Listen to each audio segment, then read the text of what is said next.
前日呢，我就買一隻燒鴨返嚟整片皮鴨，剩低一堆鴨肉同鴨骨喺度。等我今日就用呢啲剩餘嘅物資嚟整一個非常之惹味嘅雪菜火鴨粉絲煲啦。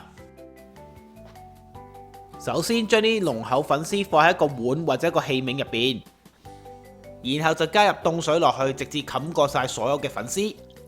我哋要浸到啲粉絲軟身，大概需要嘅時間呢係30分鐘到45分鐘左右。浸到軟身嘅粉絲，我哋就攞把鉸剪出嚟，將佢剪短佢，咁樣食起上嚟就比較方便一啲啦。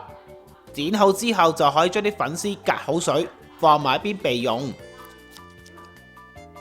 雪菜好多人都會買新鮮雪菜返嚟用嘅，我自己建議呢就用罐頭嘅雪菜，因為佢嘅鹹味呢絕對唔會咁誇張。開咗個罐頭出嚟洗乾淨，基本上就已經可以用噶啦。而我自己個人呢就會將佢切細粒一啲，但係大家嫌麻煩，唔切佢就咁用都冇問題噶。之前食完片皮鴨，剩翻落嚟嗰啲鴨肉，我就會將佢肉同埋骨分開嘅。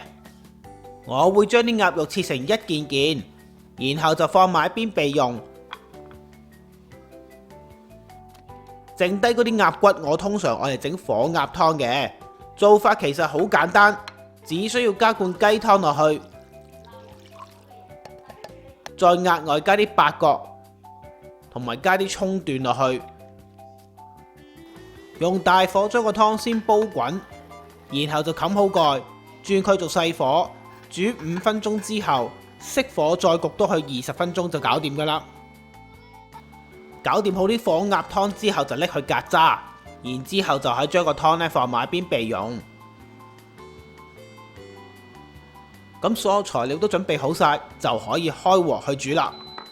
鑊入邊我哋先加入大概1到2茶匙嘅油，然後用大火將啲油燒熱，跟住就可以加埋啲洋蔥同埋雪菜落去。通常我炒洋蔥都會加啲鹽落去，等佢快啲軟身嘅。但係因為雪菜本身鹹味已經足夠，所以我今次就唔加鹽啦。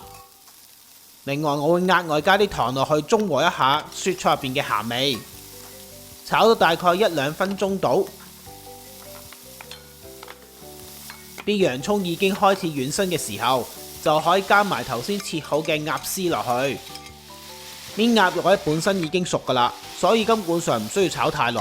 只要將佢哋完全撈勻之後，炒大概1分鐘左右，就可以加啲火鴨湯落去，然後繼續用大火將啲湯煲滾。啲湯滾緊嘅時候，我哋就可以加入指定份量嘅蠔油同埋老抽落去，增強一下佢嘅味道同埋調校一下佢嘅顏色嘅。將啲浸到軟身嘅粉絲放喺一個煲入邊。再將頭先煮到滾熱辣嘅材料倒埋落去，繼續用大火將個湯煲翻滾佢先，然後就可以冚埋蓋，跟住就可以熄火，慢慢等啲粉絲喺個煲入邊焗熟佢。咁樣煮啲粉絲呢，啲粉絲就勁爽口，而且唔會煮到一劈劈噶。大概焗佢呢5到10分鐘左右就得噶啦。雪菜鴨肉粉絲煲就煮好啦。哇！真係夠晒香口，夠晒野味啊！成個煲呢，最正唔係啲鴨肉啊，最正係啲粉絲啊！齋食粉絲啊都夠晒正啊！有機會大家都試下啦，簡單易整又好味，包你試過都話正啊！如果冇燒鴨喺手又想整呢個餸嘅話，可以改用豬肉或者雞肉去做嘅。咁當然要加翻啲基本嘅調味料醃下啲肉先啦。另外嫌麻煩唔想整火鴨湯嘅話，可以就咁用雞湯去代替嘅。不過個味道呢，當然就大打折扣噶啦。覺得呢個食譜做得唔錯嘅話，希望你可以俾個 like 我，或者留言話我聽你對呢個食譜嘅意見。